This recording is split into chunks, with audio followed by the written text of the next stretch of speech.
we're doing video assessment 40, where Ben has given me permission to do a static postural analysis. Now we're going to be using the plumb line in order to look at any deviations in Ben's posture. So Ben, what we're going to do is have a look at your posture, making sure that it's pretty much equal between your left and right sides. I'm going to use this ruler here, and looking at the anterior view, we've actually got two anterior views of you today. We've got to make sure that the plumb line bisects the head as well as the sternum, and the knees are then equidistant between the plumb line as well. And any deviations we can see from this plumb line. Your head is erect, so we have looked at that. However, there is a slight, if you can see here, there's a slight head tilt to the right. And you can see that by the plumb line, your head tilting slightly to the right of that plumb line. And that could mean that the neck flexors on the right-hand side are actually tighter and require stretching, whereas on the left-hand side, they require strengthening.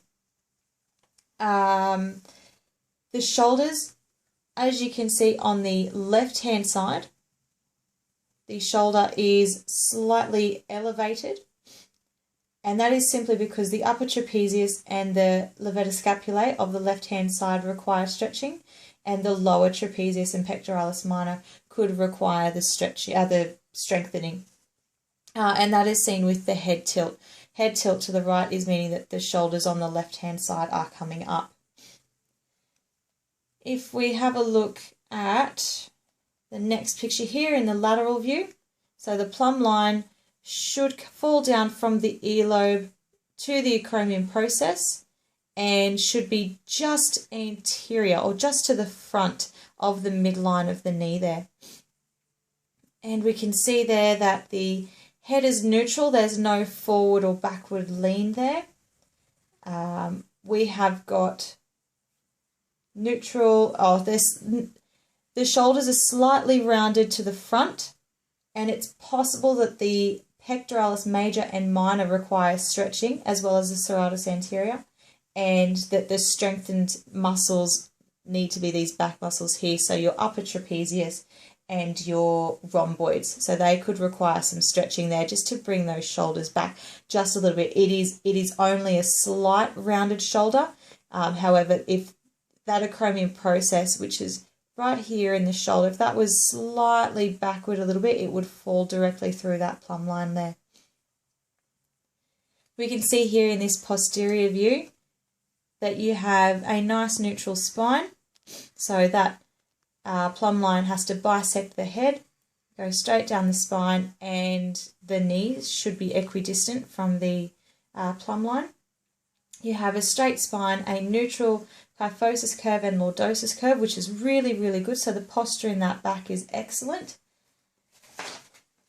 If we have a look here, again at the lateral view, at the pelvis, there is no posterior or anterior pelvic tilt, which is fantastic, and that is also seen with the spine in that neutral position, that there's no curve which is then leaning toward a anterior or posterior pelvic tilt.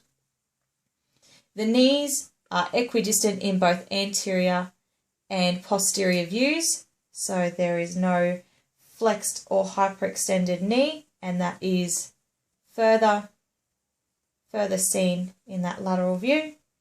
And finally, we have a low arch for both the left and right feet. It's quite marked. Overpronation is what that's called, Ben.